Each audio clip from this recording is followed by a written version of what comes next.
História de uma alma, parte 18. Quando um hortelão cerca de cuidados uma fruta que ele quer que amadureça antes do tempo, nunca o faz para deixar pendurada na árvore, mas para colocar num brilhante serviço de mesa. Era a intenção análoga que Jesus despendia suas graças à sua queridinha. Ele que nos dias de sua vida mortal exclamou num transporte de alegria: Meu Pai, graças vos dou, porque escondestes essas coisas aos sábios e aos prudentes e as revelastes aos pequeninos. Queria fazer brilhar em mim a sua misericórdia. Por ser eu pequena e fraca, ele rebaixou-se até a mim, iniciou-me secretamente em assuntos de seu amor. Ah, se os entendidos que passaram a vida a estudar viessem examinar-me, certamente ficariam admirados de verem uma menina de 14 anos alcançar os segredos da perfeição, segredos que toda a ciência não lhes pode desvendar, pois que para os possuir é preciso ser pobre de espírito.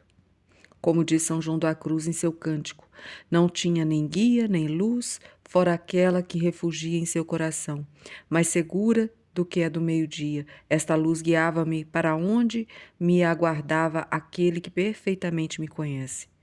Esse lugar era o Carmelo. Antes de repousar à sombra daquele que eu desejava, tinha que passar por muitas provações, mas o chamado divino era tão preemente que, se me fora preciso atravessar pelas chamas, tê-lo-ia feito para me conservar fiel a Jesus.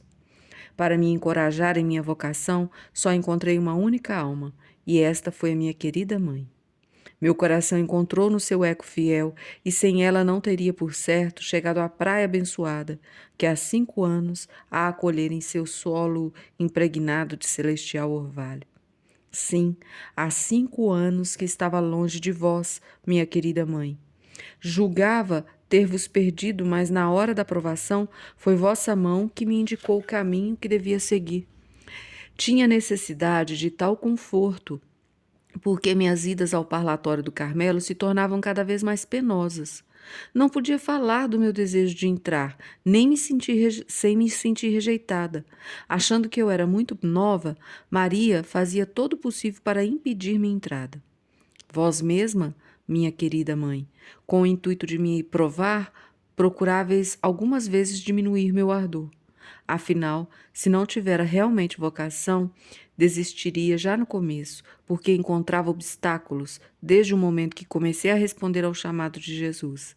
Não quis falar a Celina do meu desejo de entrar tão nova para o Carmelo, e isso me fazia sofrer ainda mais, porque me era muito difícil ocultar-lhe alguma coisa. Não durou muito o sofrimento. Minha querida irmãzinha logo ficou sabendo de minha determinação. Longe de tentar dissuadir-me, aceitou com admirável coragem o sacrifício que o bom Deus lhe pedia. Para se avaliar quanto era seu alcance, seria preciso conhecer até que ponto éramos unidas.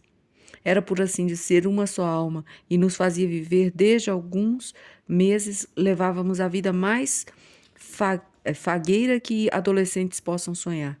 No redor de nós, tudo correspondia aos nossos gostos. Davam-nos a mais ampla liberdade. Acabava por dizer que nossa vida na Terra constituía o ideal de felicidade. Mal tivemos tempo de saborear o ideal de felicidade, quando já se nos impunha a necessidade de renunciá-lo livremente. E minha querida Celina não teve um instante sequer de revolta. Poderia, entretanto, ter se queixado, pois era ela a que Jesus chamava em primeiro lugar. Tendo a mesma vocação que eu, seria ela quem devia pôr-se a caminho. Mas, como no tempo dos mártires, os que continuavam na prisão davam alegres o ósculo de paz aos irmãos que partiam, como os primeiros para a luta na arena, enquanto eles próprios se consolavam com a ideia de que talvez ficariam reservados para maiores combates. Assim também Celina deixou sua Teresa ir embora e ficou sozinha para o glorioso e cruento combate, ao qual Jesus a destinava como privilegiada de seu amor. Celina tornou-se, portanto, a confidente de minhas lutas e meus sofrimentos, os quais tomava a mesma parte como se tratasse de sua própria vocação. De seu lado não tinha que temer oposição, mas não sabia de que me valer para levar a situação ao conhecimento de papai. Como dizer-lhe que ficaria sem sua rainha, a ele que acabava de sacrificar suas 3 filhas mais velhas? Oh, por quantas lutas íntimas não tive que passar antes de sentir ânimo de lhe falar. No entanto, era forçoso decidir-me. Ia completar 14 anos e meio, e 6 meses apenas nos distanciávamos da linda noite de Natal, em que tomara a resolução de entrar, à mesma hora em que um ano antes tinha recebido minha graça. Para fazer minha grande confidência, escolhi o dia de Pentecostes. Supliquei o dia inteiro aos santos apóstolos intercedessem por mim e me inspirassem as palavras que ia falar. Não era eles, com efeito, que deviam ajudar a tímida criança que Deus destinava a tornar apóstola dos apóstolos mediante a oração e o sacrifício?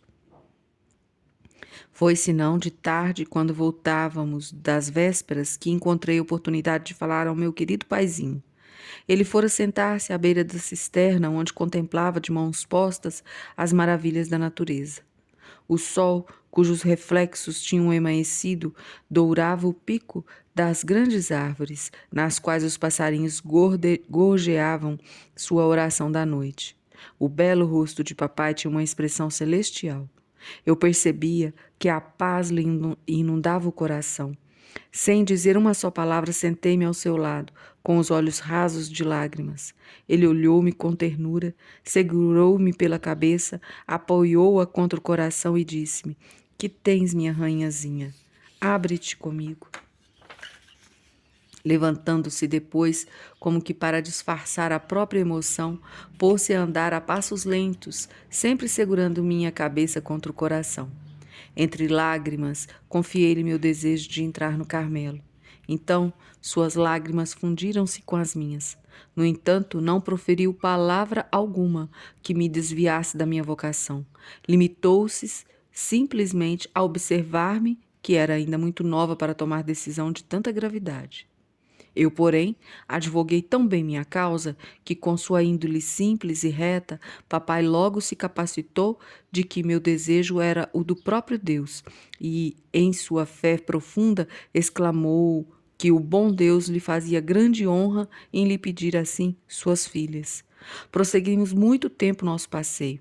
Aliviado pela bondade com que meu incomparável pai acolhera minhas confidências, meu coração expandiu-se docemente no seu. Papai parecia fruir de serena alegria proveniente do sacrifício consumado. Falou-me como um santo. Quisera lembrar suas palavras para as consignar aqui, mas delas só me ficou uma recordação muito balsâmica que não consigo manifestar por palavras. O que me lembro perfeitamente é um ato simbólico que meu querido rei executou sem o perceber. Acercando-se do muro de pouca altura, mostrou-me umas florzinhas brancas, parecida com lírios em miniatura. Tomou uma das flores e deu-ma, explicando-me com que solicitude o bom Deus a fizera nascer e a conservava até aquela data. Ao ouvi-lo falar, julgava assim ouvir minha própria história. Tanta era a semelhança no que Jesus fizera pela florzinha e pela Terezinha. Recebi a florzinha como se fosse uma relíquia e observei que, querendo apanhá-la, papai a tirara com todas as raízes, sem a quebrar. Parecia destinada a continuar ainda viva noutra terra, mais fértil do que o terro musgo onde passou os primeiros dias de existência. Era essa exatamente a mesma ação que papai momentos antes acabava de ter para comigo, quando me permitiu galgar a montanha do Carmelo e abandonar a amena planície, testemunha de meus primeiros passos na vida. Coloquei minha florzinha branca dentro da minha imitação de Cristo no capítulo intitulado Devemos amar a Jesus sobre todas as coisas, e ali continua ainda hoje. Só que a haste se quebrou bem perto, e assim parece o bom Deus indicar-me que dentro em breve romperá os limiames da sua florzinha, não a deixando murchar sobre a terra. Obtido o consentimento de papai, julgava poder voar sem receio para o Carmelo, mas provações bem dolorosas deviam ainda provar minha vocação. Foi a tremer que confiei ao titio a resolução que tinha tomado. Prodigalizou-me todas as possíveis demonstrações de ternura. Não me deu, todavia, permissão de partida. Ao contrário, proibiu-me que falasse da minha vocação antes da idade de 17 anos. Seria contra a prudência humana, dizia ele, fazer entrar no Carmelo uma criança de 15 anos. Sendo a vida de carmelita vida de filósofo aos olhos do mundo, seria prejudicar a religião deixar que uma criança inexperiente a abraçasse. Todo o mundo faria comentários, etc, etc. Declarou até que seria um milagre para o decidir e dar-me a permissão de partida. Bem vi que todos os raciocínios seriam inúteis, por isso me retirei com o coração imerso na mais profunda amargura. Meu único consolo era a oração. Suplicava a Jesus operasse o milagre exigido, pois só a tal preço poderia atender ao seu chamado. Passou-se bom espaço de tempo antes que me animasse a falar de novo com titio. Era-me extremamente custoso ir procurá-lo. O da parte dele parecia que já nem pensava em minha vocação. Mais tarde, porém, soube que minha grande tristeza influíra muito nele em meu favor. Antes de fazer despontar em minha alma um raio de esperança, quis o bom Deus enviar-me um martírio muito doloroso, que durou 3 dias. Oh, nunca dantes compreendi tão bem como nessa provação a dor da Santíssima Virgem e a de São José quando procuraram o menino Jesus. Achava-me num triste deserto, ou antes minha alma assemelhava-se a uma frágil embarcação entregue sem piloto ao capricho das ondas encapeladas. Eu sei, Jesus estava ali a dormir em minha barquinha, mas a noite era tão escura que me era impossível divisá-lo. Nada me aclarava, nem um relâmpago sequer vinha sucar as nuvens tenebrosas. Não resta dúvida, é bem tristonho o clarão dos relâmpagos, mas, se a tempestade pelo menos irrompesse abertamente, poderia eu enxergar Jesus por um instante. Mas era a noite, a profunda noite da alma. Como Jesus no jardim da agonia sentia-me só, não encontrando consolo nem na terra nem nos céus. O bom Deus parecia ter me abandonado. A natureza dava a impressão de compartilhar minha amarga tristeza, pois que em 3 dias o sol não se fez brilhar nenhum de seus raios e a chuva caía torrencialmente. Reparei que em todas as circunstâncias graves de minha vida, a natureza era uma imagem da minha alma. Em dias de lágrimas, o céu chorava comigo. Em dias de alegria, o sol enviava profusamente seus raios alegres, e o azul do céu não se escurecia por nenhuma nuvem. Terminamos assim mais uma parte da história de uma alma e vamos deixar para a nossa meditação durante o dia a florzinha branca ganhada de Teresinha pelo seu pai. Coloquei minha florzinha branca dentro de minha imitação de Cristo, no capítulo intitulado Devemos amar a Jesus sobre todas as coisas. E ali continua ainda hoje. Só que a haste se quebrou, bem perto, e assim parece que o bom Deus indicar-me que, dentro em breve, romperá os limiames de sua florzinha, não a deixando murchar sobre a terra. A todos os senhores, salve Maria.